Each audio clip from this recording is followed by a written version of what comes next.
This is Медіацентру Ukraine, and my name is Vadim Krasnoky. I'm very delighted to welcome all the journalists who have joined us here today to spread the truth about the war in Ukraine. Easter is the largest Christian holiday with ancient traditions and with a special procedure for the church service. But unfortunately, there are certain adjustments that we have to make because of the wartime. So today we will be talking about what will be different this year and how exactly the Easter celebration will be taking place. So we will be talking to the representatives of the clergy and authorities. And first of all, I want to invite up here Mr. Yevhen Boiko, Mayor's Chief of Staff. Yevhen, tell us what the difference will be this year. Good afternoon, dear colleagues. Thank you for this opportunity to share some information pertaining to the organization of Easter celebrations in the city of Lviv. Christ's resurrection this year will take place during the second month of the Russia-Ukraine war, and it's symbolic that the enemy prepared Golgotha for us while we will be celebrating the resurrection of Christ. I would like to walk you through some practicalities.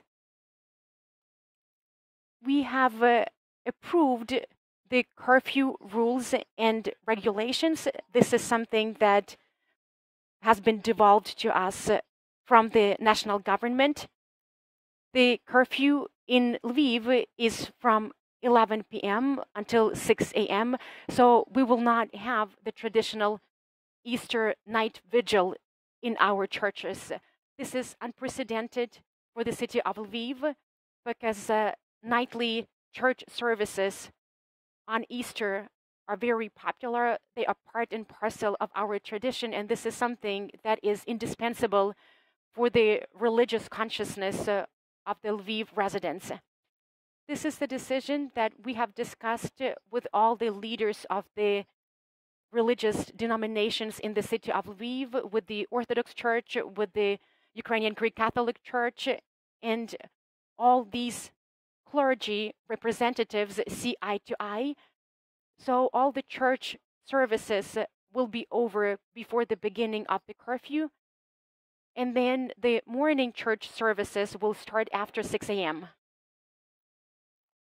Considering the ongoing war in Ukraine and considering the volatile nature of the situation, the recommendation to the locals is to plan their time meticulously, because these recommendations will definitely be heeded by all the church representatives.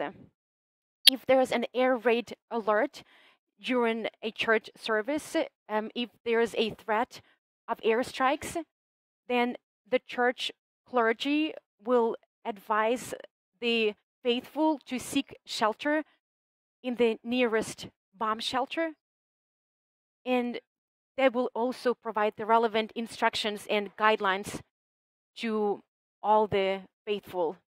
Vigilance is key right now because we have seen since the outbreak of the war that there's nothing sacred for the enemy. Now I want to briefly elucidate some other things associated with Easter celebrations. Cemeteries will be operating as per regular schedule because we have this tradition of visiting the deceased at cemeteries. With regard to public transportation, on Sunday, public buses will start running right after the completion of the curfew, so people will be able to make it to the morning church service. Trolley buses will also start running at 6 o'clock in the morning. And on Saturday night, public transportation will be running almost until the beginning of the curfew. A couple of words about traditional celebrations. There will be certain changes this year. In the past, we had some festivities in the Shevchenko Grove But this year, the festivities will be more modest, and the focus will be more on local events, especially in those neighborhoods and facilities where we have refugees. And I have a big request for parents and children to participate in those events. A little bit about discipline. You know that hard alcohol is prohibited in Lviv. Only alcohol produced by fermentation and brewing is allowed. And this is something that is allowed from noon till 8 p.m. But alcohol consumption at summer terraces and is forbidden. We have discussed the safety and security aspects with all the law enforcement bodies. We will have reinforced patrols over the weekend.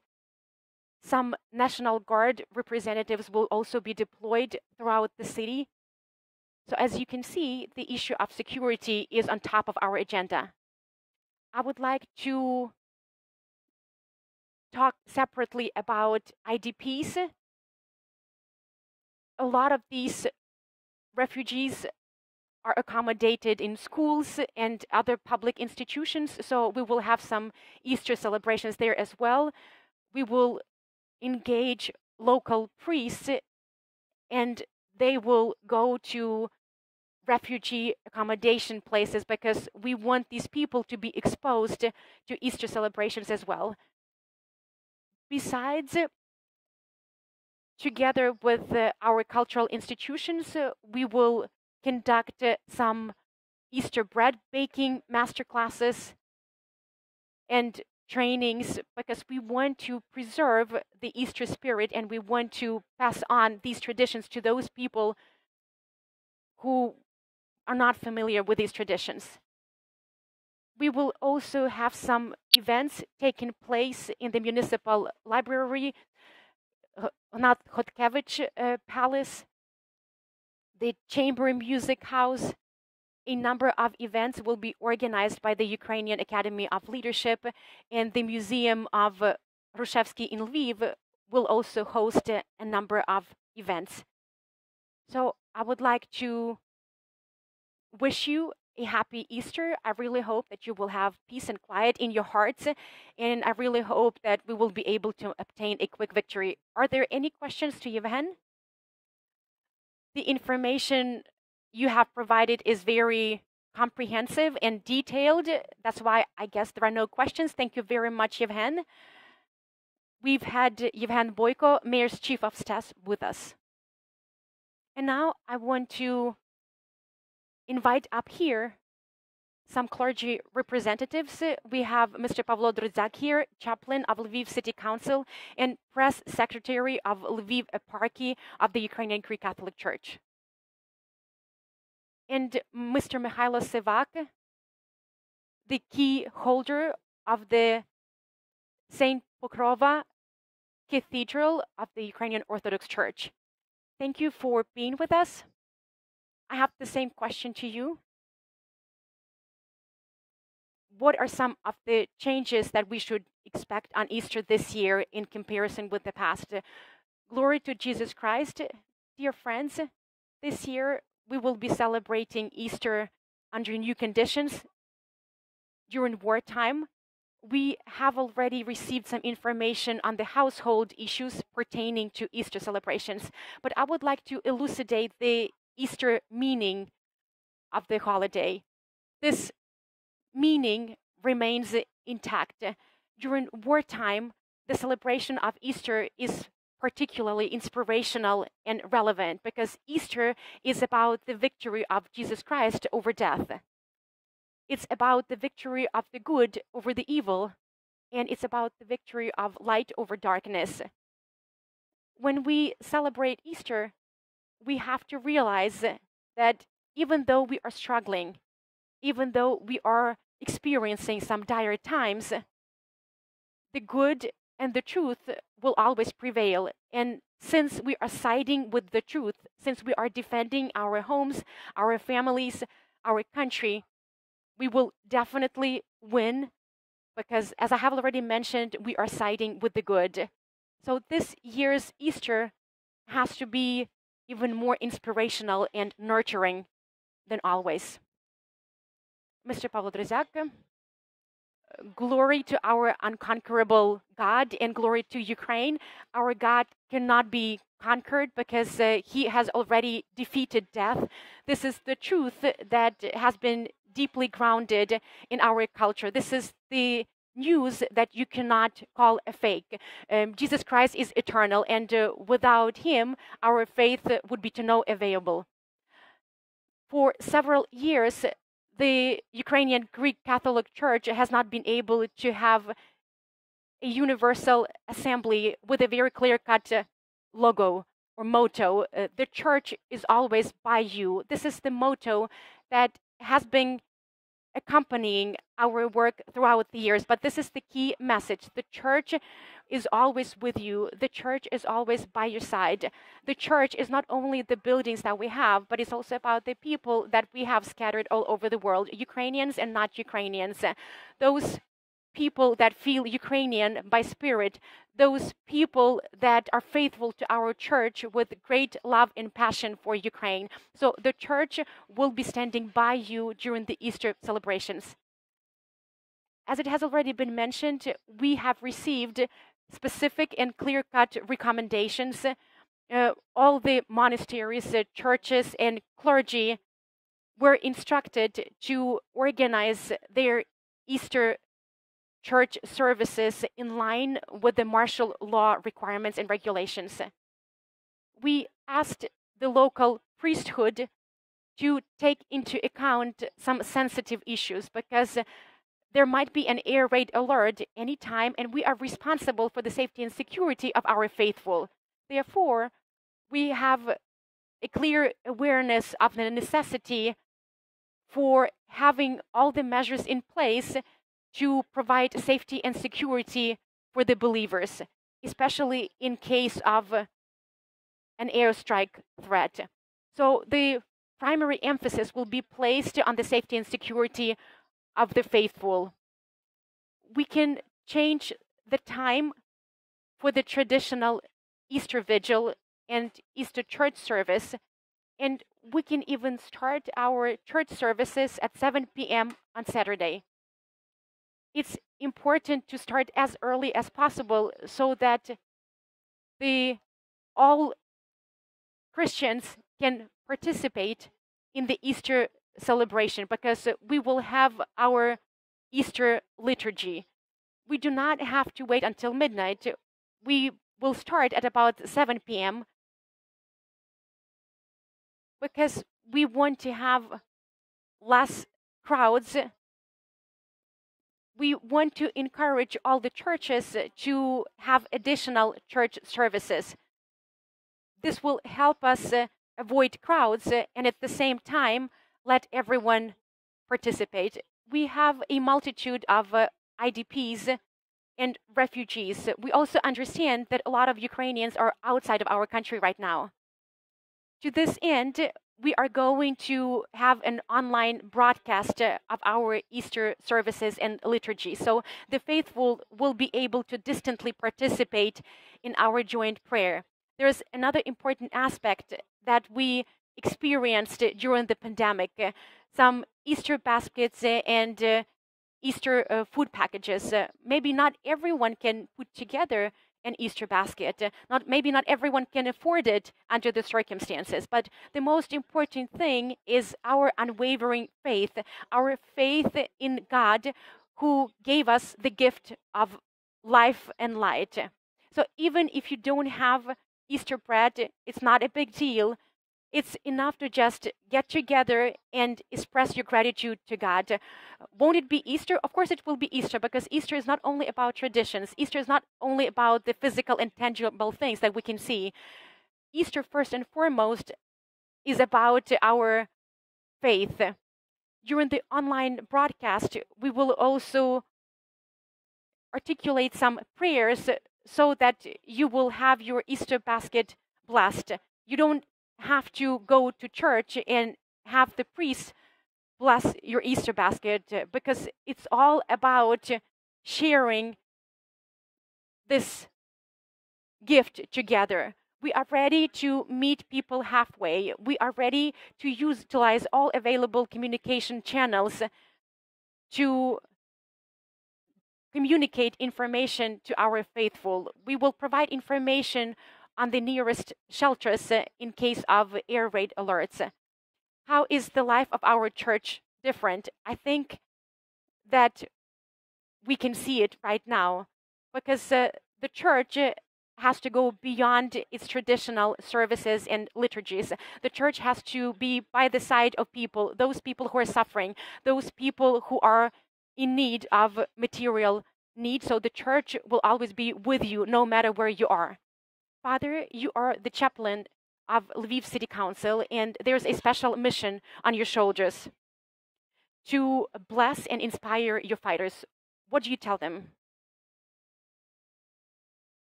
It's very important to say thank you. Each and every fighter feels the inner need and duty to defend their country. They feel this inner impulse to go to the front line and protect the life of their families, of their motherland. And they are doing it not out of the duty. They are doing it with enormous love towards Ukraine and all its citizens. That's why it's crucial to say thank you, defender. Thank you for the sacrifice that you are ready to make. Maybe you are sheltering somewhere. You're not really sure whether you will be able to meet the next morning, to meet the next dawn. Hence, it's crucial to say thank you. But apart from expressing gratitude, we also need to secure a robust home front. We need to continue our work in such cities as Lviv. Our defenders need to feel and know that their dear ones are in safety, that their wives, moms, and children are taken care of by society, that they have not been abandoned, that they have not been left on the sidelines. Each and everyone has to contribute to the defenses of our country. As clergy, we appeal to God, and we are operating on a spiritual front. We have this perpetual spiritual marathon. There's one phenomenon that has evolved within our church. At 8 p.m., our church, scattered around the world, gets together for the joint Rosary Prayer. It's a unique phenomenon. People from Ukraine, European countries, Australia, the USA, Canada, you name it, join online to pray for our defenders, to pray for our victory. This is the victory that will bring peace to our country. We cannot be talking about the victory at any price because the price is already very high. We are paying the price of human lives, the lives of our sisters and brothers, fathers and mothers. So it's crucial to say a big thank you to our defenders. We are grateful for having you. We are here. We are working here on the ground for you to have a safe place to come back to. And even when God calls you into eternity, the life that you will sacrifice for Ukraine will not be to no avail. We will bend over backwards to help Ukraine resurrect. It has already resurrected. We're just waiting for this Easter morning, but this Easter morning will definitely come thanks to you, our dear defenders. So this is something that is part and parcel of all the prayers announced by our faithful. I also want to ask a question to Father Syvak. Can you tell us more about what has changed since February the 24th? February the 24th is a day that came as a shock to each and every Ukrainian because the troops of the aggressor crossed our border. The church and each and every priest joined forces. the church is not only about clergy, the church is also about people. So everyone put up defenses. The military are fighting in the military front line. We know that there's also a diplomatic front, and there's another front, the spiritual one, the front of prayers. This is the front that has transformed the work of the clergy. We know that within the armed forces of Ukraine, there are chaplains. These are military priests who are side by side with our service members. A lot of them are fulfilling their duties in the front line. They organized liturgies and church services there. They offer spiritual support for our defenders, because it's important to maintain the combat spirit of our military.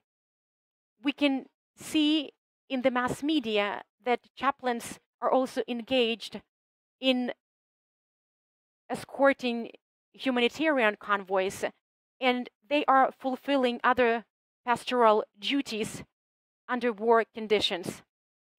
Each and every parish has transformed into a humanitarian hub. Priests and their parishioners collect humanitarian aid and provide it to the needy. We are also taking care of the internally displaced. The church is taking care of them. Some of the church premises and facilities are used as accommodation places for IDPs and refugees. For example, there's a dorm of the Lviv Orthodox Theological Academy, and this dorm has been converted into a safe haven for IDPs, and we really hope that they can find peace and comfort there. So let me reiterate that each and every priest is serving as a volunteer, and each and every community has been transformed into a humanitarian hub. Thank you, Father. So let me introduce our guests again. Mykhailo Syvak, the key holder of the Orthodox Church of Ukraine, Mr. Pavlo Drozdiak, chaplain of Lviv City Council and press secretary of Lviv Eparchy of the Ukrainian Greek Catholic Church, and Mr. Yevhen Boiko, Mayor's Chief of Staff. Thank you. Thank you, everyone. Thank you for being with us. Thank you for the spiritual inspiration and for important information. Is there a question? Please go ahead. Adriana, New York Times. I have a question to the clergy. Are you observing an increased number of visitors in your churches in the past 2 months? The pandemic stole people away from the church because people were frightened. The war did the opposite. Because of the war, people are back in churches and temples. We do understand that our great hope lies with God. He's our creator, and He can help us experience and weather through everything. People are in need of spiritual support. Many people, after the beginning of hostilities, are struggling from a psychological perspective. And a lot of people do not go to psychologists. They go to church because they are in need of the prayer. And we have a well-elaborated process flow. First and foremost, we need to be by these people. We need to help them open up and extricate them from this dire mental condition. We need to help them reconcile with their condition. Maybe they're also overflowing with anxiety, but it's very important to be by their side. You don't really want to hover over them. You don't really want to tell them what to do during wartime. I'm also living during the war, so let's weather through this war together. So you are right. We have been observing an increased number of the faithful in churches. We can also see multiple IDPs in our temples, and we can see that they also require this spiritual communication with God. And I can see that they are taken aback by our friendliness, the hospitality of the clergy, because they come to church to have some tea with us. There are little children who come to church with their moms, and our task is to lend a helping hand to this little child that experienced the bombardment, that might have witnessed human deaths and losses. We want to help them understand what is happening around. Not only are we praying over these children, but we try to be on their level. We share some goodies with them. We play some games with them. So my point is that the church has to be as open as possible, because we need to provide the best service to the people who come to us. Thank you for the answer. And I have another question. Are there any losses among the chaplains, among the clergy? And is there any damage to the church property? If yes, then where and what is this damage? You are right. There are losses among the clergy. You might have seen in the mass media that, to the best of my memory, about 4 priests have lost their lives. These are the priests that served in the front line. They include chaplains, and there's one friend of mine, Father Platon Morhonov. He was also a chaplain. So we can see that the occupiers who assaulted our soil do not care about anything. They are ready to kill civilians. They are ready to exterminate the clergy. We are aware of a large number of churches and temples that have sustained damage as well. So there's nothing sacred for the aggressor. Any other questions?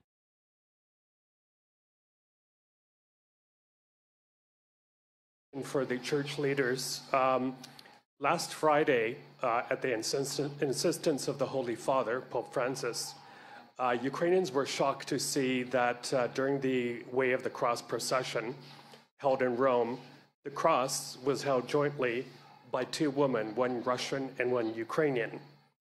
And this was done at the insistence, again, of the Holy Father to symbolize reconciliation and hope for peace. Immediately afterwards, the Ukrainian Catholic Patriarch Sviatoslav said publicly that the gesture of holding the cross together was, quote, inappropriate and ambiguous, and does not take into account the context of Russian military aggression against Ukraine. Do you agree with Patriarch Sviatoslav that the Pope was wrong to do this, to insist on this act?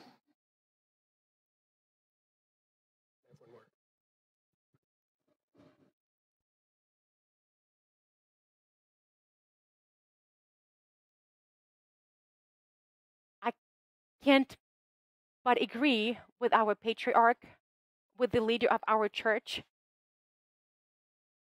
We are experiencing enormous anguish, and it's not the right time to be talking about this format of reconciliation, this way of communication.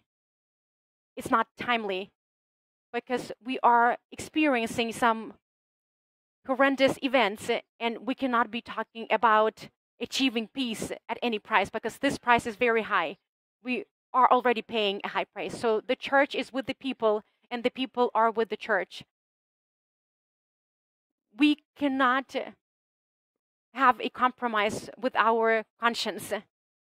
We cannot reach a compromise with some diplomatic levers, because this is their way of presenting a model of forgiveness and a model of reconciliation. We are on the pathway, and this pathway will be thorny, but we will definitely finish the journey. From the city administration. On social media, there are reports that On social media, there are reports that the Russians are preparing to target churches during the Easter celebrations, possibly through the use of infiltrators or other people.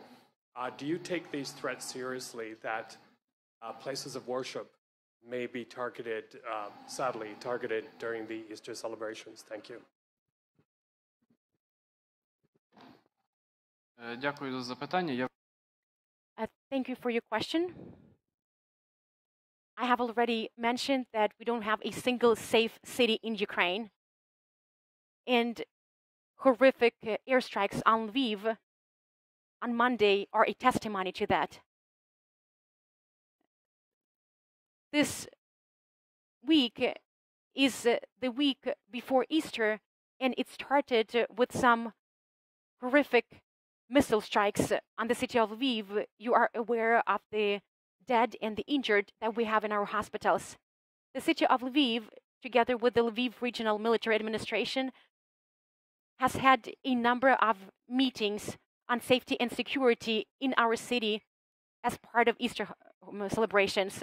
So we will do everything it takes to ensure the safety and security in our city so that we will have a safe Easter celebration. But once again, keep in mind that we are living during wartime. So the vigilance of each and every citizen has to be very high. Thank you. And taking advantage of this opportunity, I would like to say something else. I would like to express my gratitude to all the churches in the city of Lviv. As our fathers have already mentioned, Lviv churches have become volunteering and humanitarian hubs in Ukraine. The Ukrainian church has always played a crucial role in our statehood, and this dire period is not an exception. Upwards of 100 churches in Lviv have become safe shelters for refugees and IDPs, and as the fathers mentioned, each and every church has been converted into accommodation for IDPs and refugees. So my heartfelt gratitude goes to you. Your efforts, the efforts of the clergy and parishioners, will contribute significantly to our joint victory. Boiko, Pavlo Drozdiak, and Father Mykhailo Syvak, thank you for being with us today. Thank you for spiritual inspiration and important information. This is Media.